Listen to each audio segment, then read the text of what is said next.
Chaque jour, un verset de la Bible, une pensée et une invitation. Plus de power avec Léo. Salut les amis, j'espère que vous avez passé un très bon week-end et je suis content de vous retrouver à nouveau pour cette semaine de Plus de Power.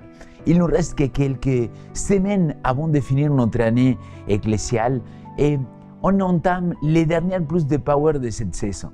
Alors, je voudrais vous parler aujourd'hui de construire. C'est-à-dire, lorsque vous construisez une maison, l'élément le plus crucial, bien avant les fenêtres, les toits ou même la porte d'entrée, c'est la fondation. Et oui, parce qu'une fondation solide garantit non seulement la durabilité, mais aussi la sécurité de la maison, surtout lorsqu'elle doit résister à des conditions extrêmes.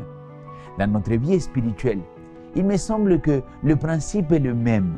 Le choix de nos fondations détermine la résilience de notre foi face aux épreuves et aux tempêtes de la vie. Alors, quelle base choisissons-nous pour construire notre existence et nos convictions? Jésus nous donne un conseil clé dans l'Évangile selon Matthieu. Ainsi quiconque entend de moi ces paroles et les met en pratique sera semblable à un homme prudent qui a bâti sa maison sur le roc. Matthieu chapitre 7, verset 24. Mon ami, cela signifie que suivre l'enseignement de Jésus et les appliquer dans notre vie quotidienne, c'est comment construire notre maison, notre vie sur le roc solide et stable qui ne bouge pas, même quand les tempêtes arrivent. Selon 1 Pierre chapitre 2, verset 2 à 8, c'est Jésus-Christ le roc, c'est sur lui que nous devons construire. Permettez-moi de vous partager la citation du jour. Marcher par la foi et non selon les sentiments. Nous n'avons pas besoin d'une religion sensationnelle, mais d'une religion fondée sur une foi intelligente. Cette foi pose son pied sur le rocher éternel de la parole de Dieu. Ceux qui marchent par la foi cherchent en tout temps la perfection de caractère par une obéissance constante au Christ. Le capitaine de notre salut nous a donné des ordres et nous devons y obéir.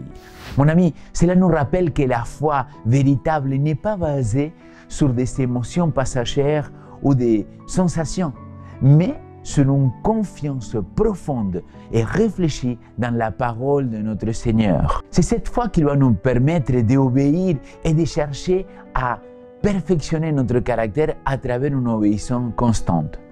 C'est Jésus-Christ le roc sur lequel on doit bâtir. Alors, construire sur le roc, c'est faire le choix de s'appuyer sur quelque chose de plus grand et de plus durable que nos simples désirs et impressions mouvementées. C'est choisir une vie guidée par des principes solides et éternels, que nous ne laissons pas tomber dans la première tempête.